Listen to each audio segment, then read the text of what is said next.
ദൈവത്തിൻ്റെ വിലയേറിയ നാമം എന്നും എന്നേക്കും വാഴ്ത്തപ്പെടുമാറാകട്ടെ. വീണ്ടും വരുന്നവനായ കർത്താവായ യേശു ക്രിസ്തുവിൻ്റെ നിസ്തുല്യ നാമത്തിലുള്ളതായ സ്നേഹവന്ദനം എല്ലാവർക്കും അറിയിച്ചു കൊള്ളുകയാണ്.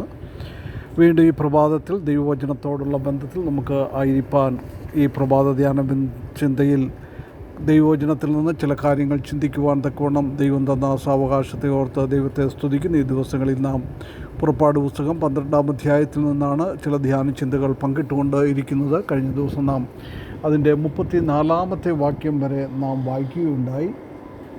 ഇന്ന് നമുക്ക് 35 തൊട്ട് 39 വരെയുള്ള വാക്യങ്ങൾ നാം വായിക്കുമ്പോൾ അവിടെ നാം കാണുന്നത്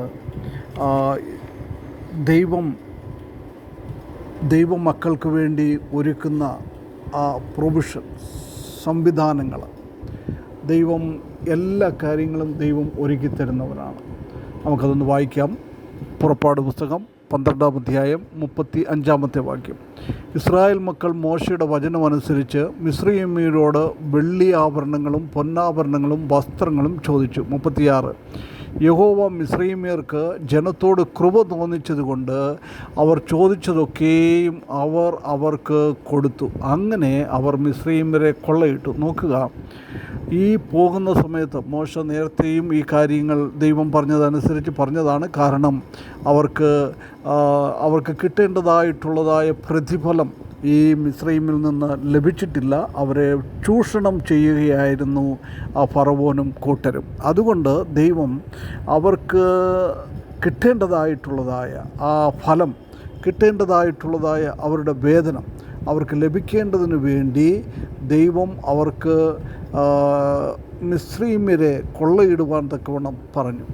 അപ്പോൾ നോക്കുക, അങ്ങനെ അവർ ചോദിച്ചപ്പോൾ യഹോവ മിസ്രയീമ്യർക്ക് ജനത്തോട് കൃപ തോന്നിച്ചതുകൊണ്ട്, മിസ്രയീമ്യർക്ക് സ്വന്തമായിട്ട് കൃപ തോന്നിയതല്ല, പിന്നെയോ ദൈവമാണ് അവരുടെ ഹൃദയത്തിൽ കൃപ തോന്നിപ്പിച്ചത്. പ്രിയ വിശ്വാസികളെ, പലപ്പോഴും നമ്മുടെ ജീവിതത്തിലും ഇതുപോലെ ശത്രുക്കളെ കൊണ്ട് തന്നെ ദൈവം നമുക്ക് ഉപകാരം ചെയ്യുവാനായിട്ട് പരിശ്രമിക്കും. ഇവിടെ മിസ്രയീമ്യരെന്ന് പറയുന്നത് ഇസ്രായേൽ മക്കൾക്ക് ശത്രുക്കളാണ്. മാത്രമല്ല, അവരുടെ ആദ്യജാതന്മാർ മരിക്കപ്പെട്ടത് അവർ മുഖാന്തരമായിട്ടാണ്. എങ്കിലും ദൈവം അവരുടെ ഹൃദയത്തോട് ഇടപെട്ടു. ഈ ഇസ്രായേൽ മക്കളോട് കൃപ തോന്നുവാൻ തക്കവണ്ണം ദൈവം ഇടപെട്ടത് നമുക്ക് കാണുവാനായിട്ട് സാധിക്കും. ദൈവത്തിൻ്റെ കരം, ദൈവത്തിൻ്റെ ആലോചന, ദൈവത്തിൻ്റെ ആ പ്രവർത്തനം എത്രയോ ഉന്നതമാണ്. നമുക്കത് ചിന്തിക്കുവാൻ പോലും സാധിക്കുകയില്ല. മാത്രമല്ല, കൃപ തോന്നിച്ചത് കൊണ്ട് അവർ ചോദിച്ചതൊക്കെയും അവർക്ക് കൊടുത്തു. നോക്കുക, ദൈവത്തിൻ്റെ പ്രവർത്തനം എത്ര അഗോചരമാണ്, നമുക്കത് ചിന്തിക്കാൻ പറ്റുകയില്ല. ശത്രുക്കളെ കൊണ്ട് ദൈവം ഇസ്രായേൽ മക്കളെ ധനികരാക്കി. സമാഗമന കൂടാരത്തിൻ്റെ പണിക്കുള്ളതായ എല്ലാ സാമഗ്രികളും വെള്ളിയും സ്വർണവും എല്ലാം മിസ്രയീമിൽ നിന്ന് ഇസ്രായേൽ മക്കൾക്ക് ലഭിച്ചതാണ്. ദൈവത്തിൻ്റെ കരുണ എത്രയോ അഗോചരമാണ്. അതുകൊണ്ട് നാം ഒരിക്കലും ഭാരപ്പെടേണ്ട ആവശ്യമില്ല. നാം എന്ത് കഴിക്കും, എന്ത് കുടിക്കും, എന്ത് ചെയ്യും, ആരെങ്കിലും നമുക്കെതിരായിട്ട് എന്തെങ്കിലും പ്രവർത്തിച്ചാലും അതിനെപ്പറ്റിയും നമുക്ക് ഭാരപ്പെടേണ്ട ആവശ്യമില്ല. നമുക്കെതിരായിട്ട് പ്രവർത്തിക്കുന്നവരെ കൊണ്ട് ദൈവം നമ്മളെ സഹായിക്കുവാൻ തക്കവണ്ണം എടുത്ത് ഉപയോഗിക്കും. അവർക്ക് കൊടുത്തു. അങ്ങനെ അവർ മിസ്രയീമ്യരെ കൊള്ളയിട്ടു. നോക്കുക, എത്രയോ തന്ത്രപരമായ രീതിയിൽ ദൈവം ആ കാര്യങ്ങൾ അവർക്ക് ചെയ്തു കൊടുക്കുകയാണ്. 37-ാമത്തെ വാക്യത്തിൽ കാണുന്നത്, എന്നാൽ ഇസ്രായേൽ മക്കൾ കുട്ടികൾ ഒഴികെ ഏകദേശം 6 ലക്ഷം പുരുഷന്മാർ കാൽനടയായി റമസോസിൽ നിന്ന് സൂക്കോത്തിലേക്ക് യാത്ര പുറപ്പെട്ടു.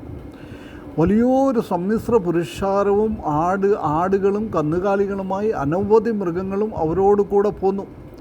മിസ്രയീമിൽ നിന്ന് കൊണ്ടുപോകുന്ന കുഴച്ച മാവ് കൊണ്ട് അവർ പുളിപ്പില്ലാത്ത ദോശ ചുട്ട് അവരെ മിസ്രയീമിൽ ഒട്ടും താമസിപ്പിക്കാതെ ഓടിച്ചു കളയുകയാൽ അത് പുളിച്ചിരുന്നില്ല. അവർ വഴിക്ക് ആഹാരം ഒന്നും ഉണ്ടാക്കിയിരുന്നതുമില്ല. നോക്കുക, ദൈവം അവരോട് ചെയ്ത അനുസരിച്ച് അവരവിടെ നിന്ന് പോകുകയാണ്. 6 ലക്ഷം പുരുഷന്മാർ തന്നെ 20 വയസ്സിൽ കൂടുതലുള്ളത്, ഏതാണ്ടെല്ലാം കൂടെ ഒരു 20 ലക്ഷം ജനങ്ങളോളമുണ്ട്.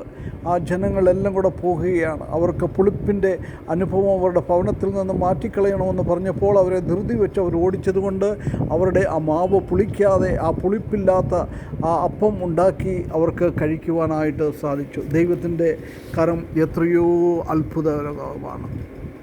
വലിയവനായ ദൈവം നമ്മളെ ഫ്രീ ആക്കുന്നു എന്ന് മാത്രമല്ല, വലിയവനായ ദൈവം നമുക്ക് വേണ്ടുന്നതായ എല്ലാ കാര്യങ്ങളും തന്ന് അവൻ നമ്മെ സഹായിക്കുകയും ചെയ്യുന്നവനാണ്.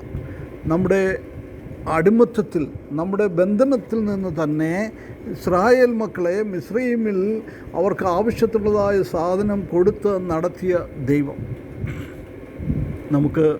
നമ്മുടെ കർത്താവ് നമ്മെ അനുഗ്രഹിക്കുന്നവനാണ്. നമ്മുടെ എല്ലാ ആവശ്യങ്ങളും നിറവേറ്റി തരുന്നവനാണ് അവൻ. എല്ലാ കാര്യങ്ങളും നമുക്ക് തരുന്നവനാണ്. യാക്കോബിൻ്റെ ലേഖനം 1-ാം അധ്യായം 7-ാമത്തെ വാക്യത്തിൽ നാം വായിക്കുമ്പോൾ അവിടെ കാണുന്നത്, എല്ലാ നല്ല കാര്യങ്ങളും ദൈവത്തിൻ്റെ ദാനമാണ്. അത് ദൈവദാനമാണ്. ദൈവം തരുന്ന കാര്യങ്ങളൊക്കെ വളരെ നന്നായും അത് പൂർണ്ണതയുള്ളതും ആയിരിക്കും. വലിയവനായ ദൈവം നമുക്ക് വാഗ്ദത്തം ചെയ്ത് തന്നിട്ടുണ്ട്.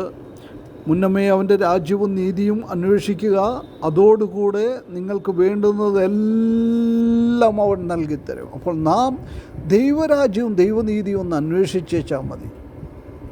ദൈവത്തെ അനുസരിച്ച് നാം ജീവിക്കുവാൻ ശ്രമിക്കുക. ആ സമയത്ത് നിശ്ചയമായും ദൈവം നമ്മെ സഹായിക്കും. ദൈവം നമുക്ക് ജീവിക്കുവാൻ വേണ്ടുന്നതായ എല്ലാ അനുഗ്രഹങ്ങളും കൃപകളും നൽകിത്തരും. ദൈവിക പദ്ധതി എത്രയോ അനുഗ്രഹിക്കപ്പെട്ടതാണ്.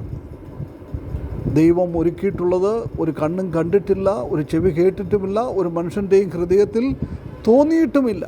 അപ്പോൾ അതുപോലെയുള്ളതായ കാര്യങ്ങളാണ് ദൈവം നമുക്ക് വേണ്ടി ചെയ്തു തരുന്നത്. അതുകൊണ്ട് ഇസ്രായേൽ മക്കൾക്ക് അവർക്ക് മുൻപോട്ടുള്ളതായ ജീവിതത്തിന് ആവശ്യമായ ദൈവനാമ മഹത്വത്തിന് വേണ്ടി ആ സമാഗമന കൂടാരം ഉണ്ടാക്കുമ്പോൾ അതിന് വേണ്ടുന്നതായ സാധനങ്ങളും സ്വർണവും വെള്ളിയും എല്ലാം ദൈവം മിസ്രയീമിൽ നിന്ന് കൊടുത്തു. അവരുടെ ഹൃദയത്തോട് ദൈവം ഇടപെട്ടു. ദൈവമാണ് അവരെയും കൊണ്ട് കൊടുപ്പിച്ചത്.